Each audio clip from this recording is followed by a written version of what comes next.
Hello বন্ধুরা, আজকে আমি নিয়ে চলে এসেছি ঘরোয়া পদ্ধতিতে চিকেন তন্দুরি। চিকেন তন্দুরি বানানোর জন্য দুটো লেগ পিস নিয়ে নিয়েছি চিকেনের। ছুরি করে এইভাবে পেঁচিয়ে নিয়ে প্যাকেটের মধ্যে পুরে দিয়ে হামালদিস্তি মাঠে করে আমি হালকা করে থেঁতো করে নিলাম।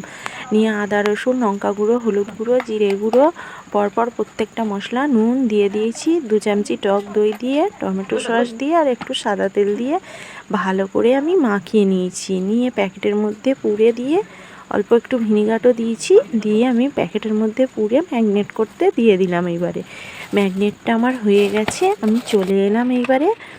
দেখুন, এইবারে চিকেনগুলোর মধ্যে আমি বেসন মাখিয়ে তার মধ্যে সাদা তেল দিয়ে দিলাম, দিয়ে ওর মধ্যে দিয়ে দিলাম। এইভাবে আপনারা একবার বাড়িতে চিকেন তন্দুরি ট্রাই করে দেখতে পারেন। এইভাবে চিকেন তন্দুরি করলে দারুণ খেতে লাগে। অতি অবশ্যই আপনারা একবার ট্রাই করবেন। এই যে দেখুন, ঘরোয়া পদ্ধতিতে একদম চিকেন তন্দুরি রেডি।